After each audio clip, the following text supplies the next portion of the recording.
जय श्री हरि। प्यारे भक्तगणों, स्वागत है, अभिनंदन है आपका अपने चैनल कहानी सुनो में। उम्मीद करती हूँ, आशा करती हूँ आप सभी कुशल मंगल होंगे। श्री हरि की कृपा आप पर हमेशा ही बनी रहे। आज हम रमा एकादशी की कथा सुनेंगे।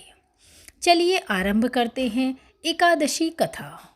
धर्मराज युधिष्ठिर कहने लगे कि हे भगवान, मैंने अश्विन शुक्ल एकादशी अर्थात पापांकुशा एकादशी का सविस्तार वर्णन सुना।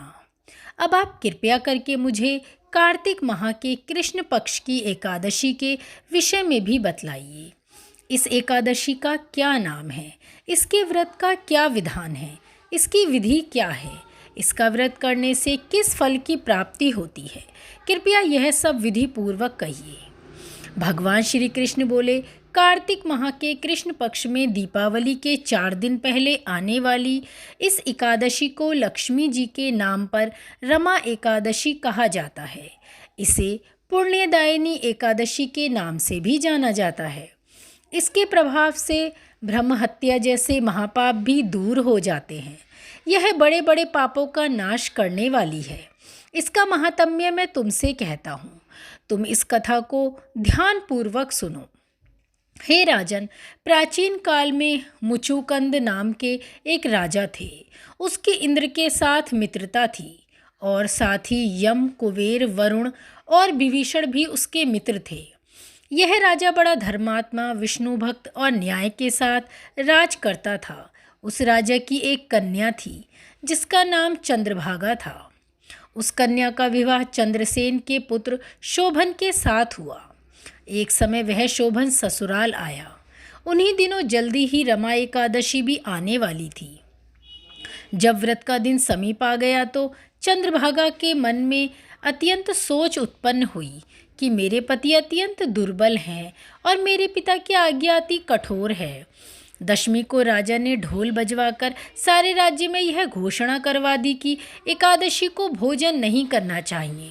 ढोल की घोषणा सुनते ही शोभन को अत्यंत चिंता हुई और अपनी पत्नी से कहा, हे प्रिय, अब क्या करना चाहिए? मैं किसी प्रकार भी भूख सहन नहीं कर सकूँगा। कोई ऐसा उपाय बताओ कि जिससे मेरे प्राण बच सके, अन्यथा मेरे प्राण अवश्य ही चले जाएंगे। चंद्रभागा कहने लगी, हे स्वामी, मेरे पिता के राज में एकादशी के दिन कोई भी भोजन नहीं करता। हाथी, घोड़ा, ऊंट, बिल्ली, गौ आदि भी तृष्ण अन्न जल आदि ग्रहण नहीं कर सकते। फिर मनुष्य का तो कहना ही क्या है। यदि आप भोजन करना चाहते हैं तो किसी दूसरे स्थान पर चले जाइए, क्योंकि यदि आप यहीं रहना चाहते हैं तो आपको अवश्य ही व्रत करना पड़ेगा। ऐसा सुनकर शोभन कहने लगा कि हे प्रिय, मैं अवश्य ही व्रत करूँगा। जो भाग्य में होगा वह देखा जाएगा। इस प्रकार से विचार कर शोभन ने व्रत रख लिया और भूख प्यास से अत्यंत पीड़ित होने लगा। जब सूर्य नारायण अस्त हो गए और रात्रि को जागरण का समय आया, जो वैष्णवों को अत्यंत हर्ष देने वाला था, परंतु शोभन के लिए अत्यंत दुखदायी हुआ। प्रातःकाल होते शोभन के प्राण निकल गए। तब राजा ने सुगंधित काष्ठ से उसका दाह संस्कार करवाया, परंतु चंद्रभागा ने अपने पिता की आज्ञा से अपने शरीर को दग्ध नहीं किया और शोभन की अंत्योष्टि क्रिया के बाद अपने पिता के घर में ही रहने लगी।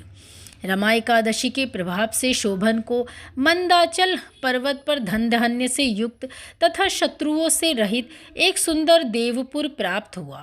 वह अत्यंत सुंदर रत्न और वैदुर्य मणि जड़ित स्वर्ण के खंभों पर निर्मित अनेक प्रकार की स्फटिक मणियों से सुशोभित भवन में बहुमूल्य वस्त्राभूषण तथा छत्र एवं चंबर से विभूषित गंधर्व और अप्सराओं से युक्त सिंहासन पर आरूढ़ ऐसा शोभायमान होता था मानो दूसरा इंद्र विराजमान हो। एक समय मुचुकंद नगर में रहने वाले एक सोम शर्मा नामक ब्राह्मण तीर्थ यात्रा करता हुआ घूमता इधर उधर जा निकला और उसने शोभन को पहचाना कि यह तो राजा का जमाई शोभन है। उसके निकट गया। शोभन भी उसे पहचान कर अपना आसन देकर उसके पास खड़े हो गए और प्रमाण आदि करके कुशल प्रश्न किया। ब्राह्मण ने कहा कि राजा मुचुकंद और अपनी पत्नी कुशल से है। नगर में भी सब प्रकार से कुशल हैं, परंतु हे राजन, हमें आश्चर्य हो रहा है। आप अपना वृतांत कहिए कि ऐसा सुंदर नगर जो न कभी देखा न कभी सुना, आपको कैसे प्राप्त हुआ। तब शोभन बोला कि कार्तिक कृष्ण की रमा एकादशी का व्रत करने से मुझे यह नगर प्राप्त हुआ, परंतु यह अस्थिर है। यह स्थिर हो जाए ऐसा उपाय कीजिए।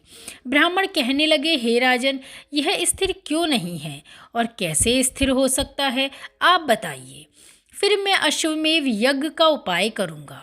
मेरी इस बात को आप मिथ्या ना समझिए। शोभन ने कहा कि मैंने इस व्रत को श्रद्धा रहित होकर किया है, अतः यह सब कुछ अस्थिर है।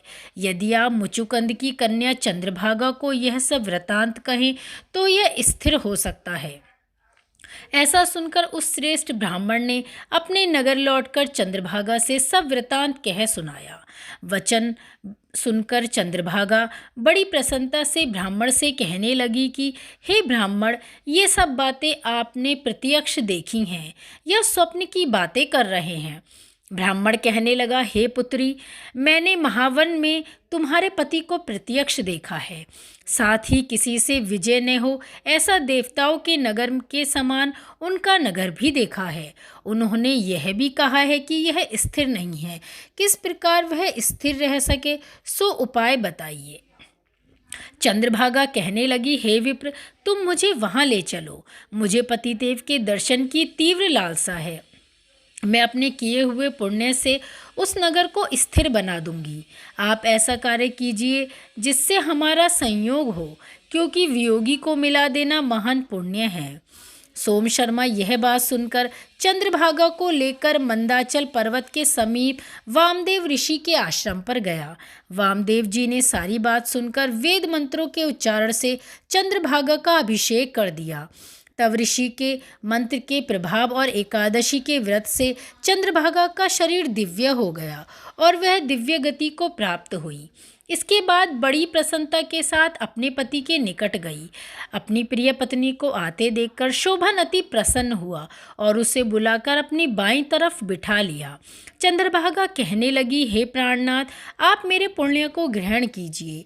अपने पिता के घर जब मैं 8 वर्ष से थी, तब से विधि पूर्वक एकादशी के व्रत को श्रद्धा पूर्वक करती आ रही हूँ। इस पुण्य के प्रताप से आपका यह नगर स्थिर हो जाएगा तथा समस्त कार्यों से युक्त होकर प्रलय के अंत तक रहेगा। इस प्रकार चंद्रभागा ने दिव्य आभूषण और वस्त्रों से सुसज्जित होकर अपने पति के साथ आनंद पूर्वक रहने लगी। हे राजन, यह मैंने रमा एकादशी का महात्म्य कहा है। जो मनुष्य इस व्रत को करते हैं उनके ब्रह्म हत्यादि समस्त पाप नष्ट हो जाते हैं। कृष्ण पक्ष शुक्ल पक्ष दोनों ही एकादशियां समान हैं, इनमें कोई भेदभाव नहीं है, दोनों समान फल देती हैं। जो मनुष्य इस महात्म्य को पढ़ते अथवा सुनते हैं वे समस्त पापों से छूटकर विष्णु लोक को प्राप्त होते हैं। तो ये थी रमा एकादशी की कथा। जय श्री हरि।